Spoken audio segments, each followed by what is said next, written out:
Welcome back, everybody. So this week, members of Parliament had an opportunity to respond to President Ramaphosa's State of the Nation address. The first day of the debate was dominated by scenes of chaos and unruly behaviour by MPs, conduct that is viewed by many as un-parliamentarian. Now, today we look at how functional, how relevant and how responsive the National Assembly is to the urgent needs of the country. Are South Africans getting value for money, judging by the quality of engagement and House decorum? The questions have been asked: does South Africa need a 400-member strong parliament? Should be an interesting discussion. You're very welcome to get involved on this. We'd love to hear from you as well. But to lead us in this discussion, we've got Ebrahim, Fakir and Jamie Mighti, both political analysts that are here to talk to us about this. Good to have both of you. Welcome. Thanks for being here. It's an interesting conversation to be having at a time like this. And I think all of this arising from what we saw at the State of the Nation address. I mean, we've been seeing it all the time for many, many years now that we've been watching Parliament getting into this sort of place we've never been before. Is it in a good place? Ebrahim, let me begin with you. Do you think Parliament's in a good place right now? No, it's in a terribly unhappy place. And it's in an unhappy place not simply because of what some would term the disruptive behaviour of the EFF. I think successively what you've had is a crude use of the majority in Parliament, and this extends all the way back to the investigations into Nkandla, into a whole range of other ethical matters and so on. And previously what you might have had post-1994 is that you had at least a greater amount of discretion and latitude, particularly when it came to committee oversight in Parliament. So outside of the big debates in plenary, which are often attuned to the kind of grandstanding, but in committee, where it was real hard grind, opposition parties did have a voice. I think what's happened over the last 15 or 20 years, well, perhaps at the beginning of the arms deal, where a lot of the investigative ability or oversight ability of committees was starting to be curtailed, and successively over time that space has got smaller and smaller. So that's your first problem. The fact that the remit of committees and the extensive use of parliamentary powers and subpoenas, particularly when it comes to oversight and accountability, was denuded over time. You add to that, compounded, is the crude use of majority in Parliament. And so that's your second problem. And the third is this tendency towards disruption and destruction. And over time what that happens is that it denudes the independence of Parliament, and it allows the executive arm, that ministers and the presidency, to get away with doing what it wants to do. And over time what that does is that it gives rise to rule of the executive by decree. Now, unfortunately, do you know what that's a hark back to, Leanne?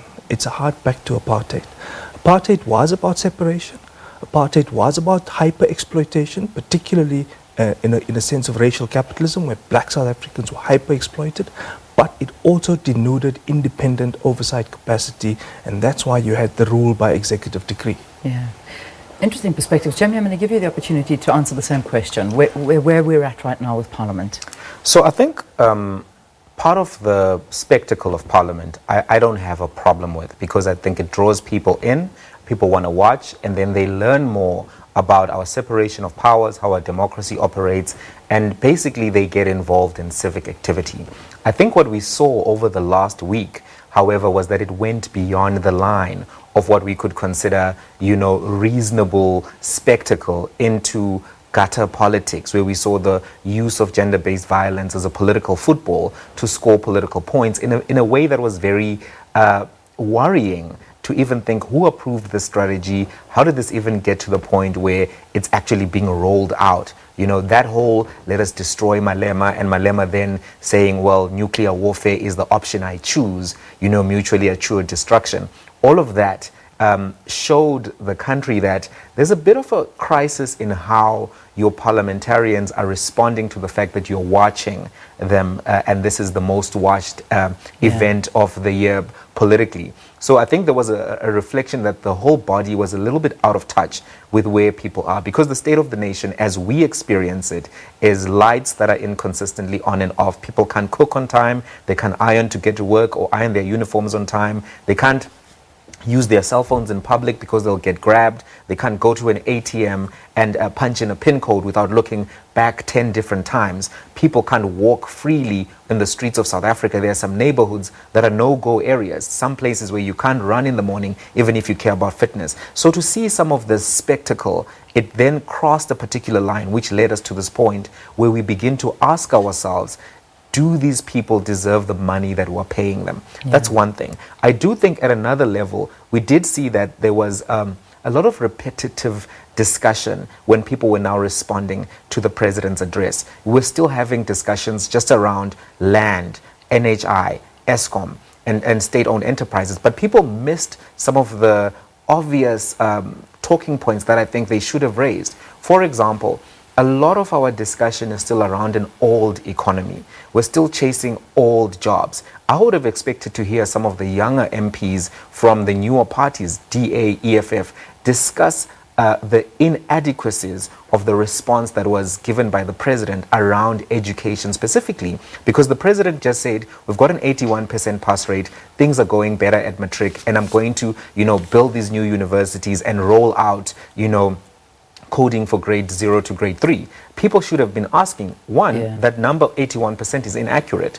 Two, what are you going to do about the TVETs that we currently have, which are ranked very lowly at 119 out of 141 in the Global Competitiveness Index? Because if we're going to compete for the jobs of the future, we need to be seeing adequate preparation. But that conversation was totally lost in this particular session. And this is quite interesting, because these are the important facts that we should be arguing. But instead, as we're hearing, I mean, you're talking to, and the reality is that more people are tuning in to the State of the Nation address than they ever have. I mean, I haven't actually seen the broadcast figures, but they tune in probably to see the drama unfold before, and the Q&As, and the vigorous kind of things that take place there. But then when the meat and the crux and all of that get to it, suddenly you see people saying, no, I'm tuning out now. So, what has this made SONA into? Well, there's a bit of a debate here. I'm not sure what people's levels of interest in politics actually is. Yeah. And you simply need to look at the turnout figures in the last election, where you had a greater number of people who stayed away. Add those who simply didn't bother to register, and those who registered to vote but didn't turn out.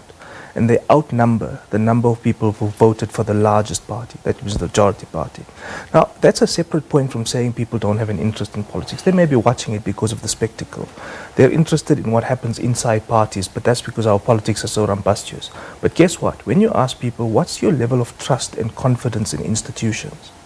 Political parties rank amongst the lowest, around 10%. 10%. Get that a figure around your head. Now, Jamie's right that there may be some space for spectacle. You don't want Parliament to simply be dry debates which are not functionally deliberative.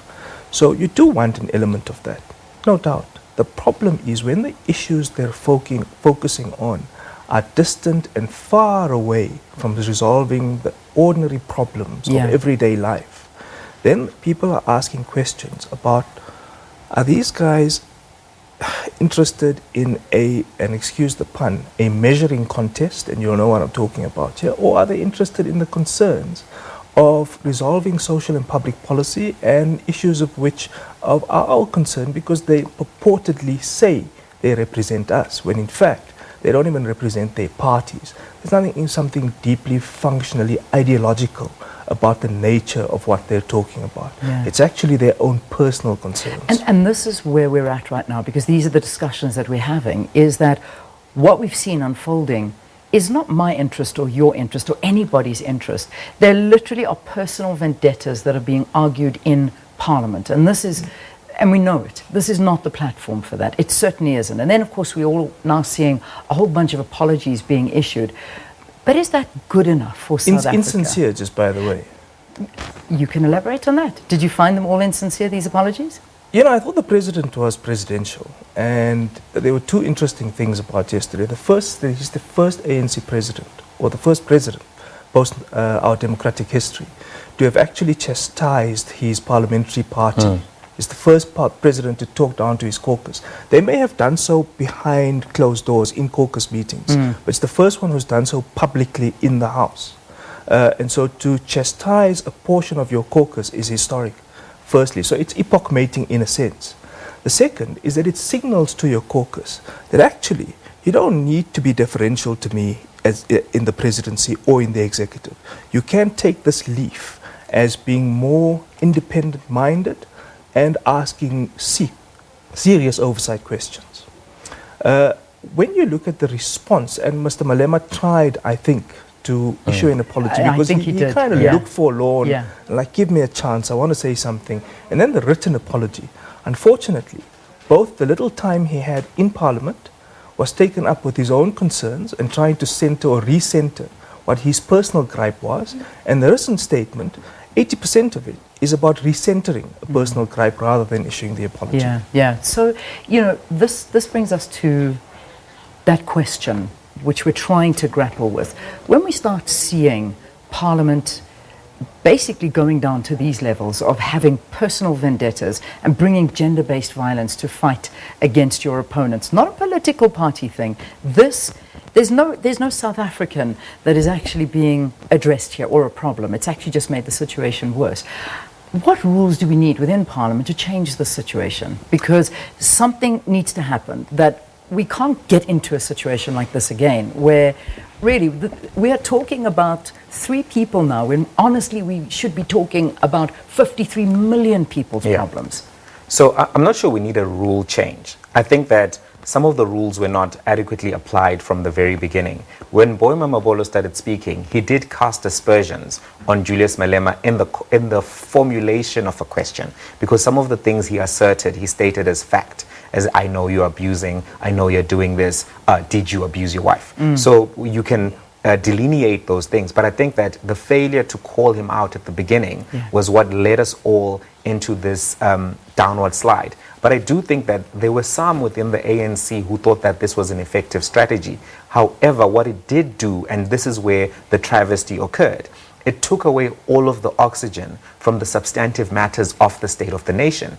And unfortunately, we've spent a week where the primary discussion points have been, was apartheid a crime against humanity, and why are politicians using gender-based violence as a political football? So I think some of what we saw yesterday, the course correcting, was as a response to the public outcry around what the hell is going on here. You know, we tuned in, we're experiencing so many difficulties around the unemployment, around the lack of safety, poor quality healthcare, around, you know, educational challenges. We've seen children dying in schools, continuation of mud schools. So people tune into this to engage with the national discourse appropriately. And unfortunately, all of that was almost sidelined by the drama and the spectacle, which is why I say it went too far. I don't think you need a new rule system, but I think the whips needed to have that meeting that they didn't have and was being called for in the actual assembly, which is uncalled for as well. They need to have their meetings, they need to discuss their, you know, rules around engagement, not necessarily adding new parliamentary rules, because we've also seen that everyone is trying to modify the rules every time there's a problem, and I don't think that's necessarily indicative of what the actual cause of deviance is. I think that if you don't have goodwill, if you don't have a common understanding about the national project, you're going to get derailed by these kind of things. So the people who wanted to have substantive debates then ended up being very muted, because everyone was now tuning in for the drama, which was created in part by the strategy chosen by the ruling party. To the substance and those things that we're needing. Do you agree? Because we sat there, and I mean, let's go back to State of the Nation. We sat for almost 2 hours watching, well, an hour and a half of disruptions. Then straight after that, we then have another X amount of minutes dedicated to talking about how rules should change so something like that doesn't happen. By that time, it was almost, 9 o'clock before the president started actually speaking to the nation.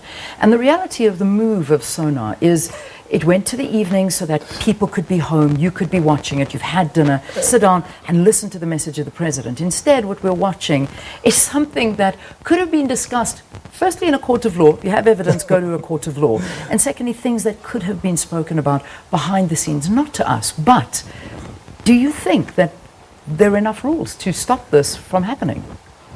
Look, I mean, to be fair, I almost had to be pinched to wake up to continue watching the SONA because I literally fell Me asleep. too. And that's because of the lateness of the hour.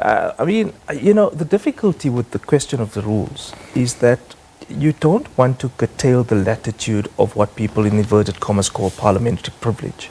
So the ability to bring up very uncomfortable issues which allow you to probe executive behaviour and the behaviour of MPs and others on questions of policy or on question of ethics. And this is the important question.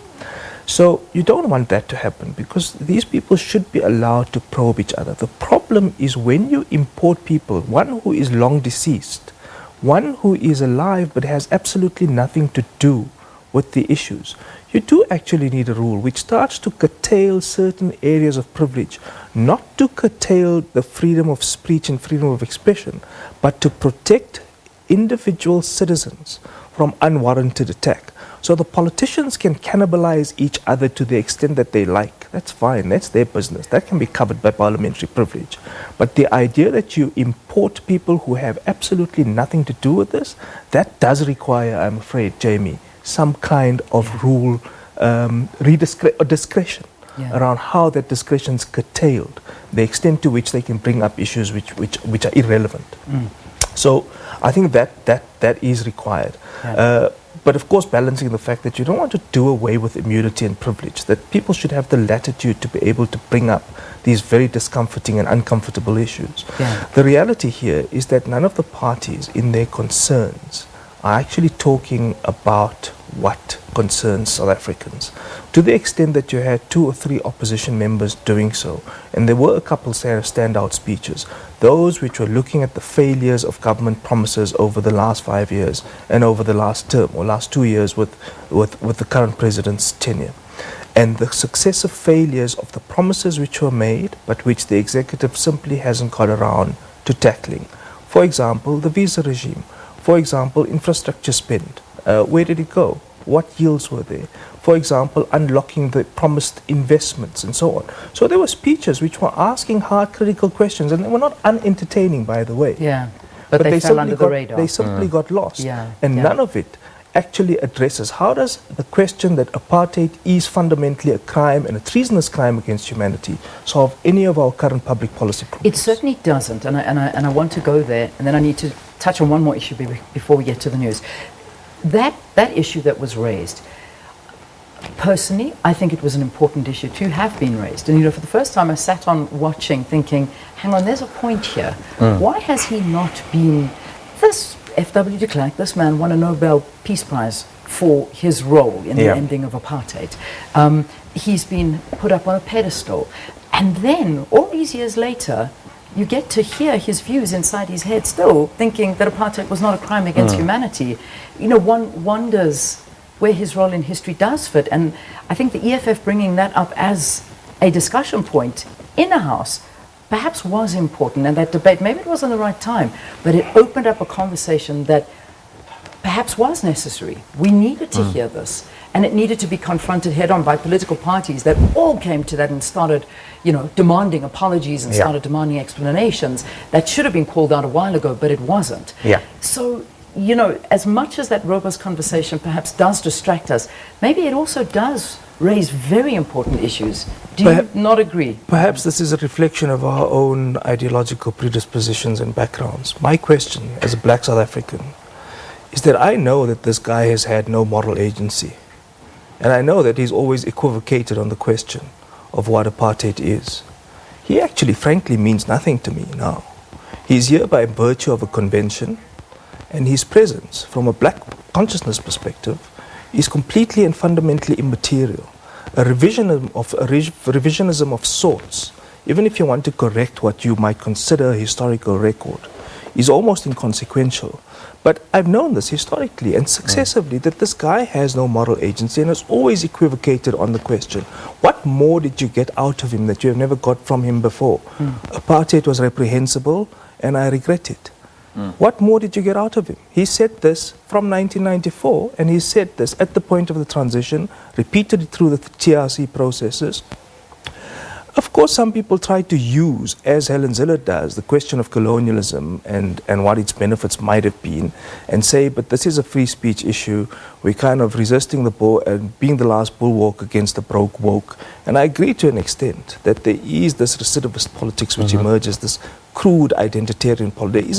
There is a space to push back against that, but to deliberately be offensive and be a moral agent which equivocates on where you stand on an issue is not helping us any further now. Jamie? Yeah. So I think when former President de Klerk did make that pronouncement, he did become, up for grabs as a talking point politically. I think the EFF was very effective strategically to bring it up, and it's in line with their brand. The youth demographic does believe in no platforming problematic actors. So when you do say something that troubling, that hurtful, when you do try to revise what actually happened, I think they were justified in calling him out and requesting for him to be disinvited, even in the moment. Yeah. If they had that whips meeting before, maybe the ANC would have been able to avoid the spectacle. I do think that the response by the ANC initially fell into a trap of the EFF's making, because they were in the chamber defending his presence there, whereas they could have kept quiet. They could have allowed processes to unfold, but realistically, they could have asked him to leave halfway, to say, listen, this has become an issue. You did not make the correct pronouncements on this great atrocity, this crime against humanity. So the ANC, in coming back a week later, almost to now, through the president, say, yes, it was a crime against humanity. It's treasonous for you to even say that it wasn't. That also gives the EFF a victory in controlling the discourse. The challenge for the presidency and the ANC is that throughout the 7 days, the discourse was not only about them, but it was about the EFF and how the EFF was managing the national discourse. Yeah. And I think they came off looking as if they don't, one, have a connection with the youth and the frustration a lot of people are experiencing, but two, the capacity to manage the narrative nationally, because they were not in charge of that. They came with their keynote speech, and then it became about whatever everyone else wanted to speak and about. And what they dictated. Quickly, in 30 seconds to both of you, are we getting value for money from having this amount or these amount of MPs there present doing what we're paying them to do, and we're paying them a lot of money? No, absolutely not. Absolutely we're not getting value from them. I, however, extended the argument that we actually need 600 MPs, but that is contingent on changing the entire electoral system by having 200 elected off proportional representation lists and 400 elected off a direct constituency election. Because when they're elected into a direct constituency election, even though local government elections don't give us the evidence that there's greater responsiveness and accountability, at least the potential is there. But if they continue behaving the way they do, then we must cut them from 400 to 300 instead of extend them to 6. Jamie, very quickly. Parliamentarians live in a parliamentary village which does not have fiber internet, and they go to parliament to speak about how they're going to roll out fiber internet for the country. So they're so out of touch, they don't have the capacity to effect the things that they speak on, and as a result, I don't think we're getting the value for money in status quo. Ebrahim, Fakir, Mighti, thank you for your analysis here on Morning Live. Let's get your news just after 8 o'clock.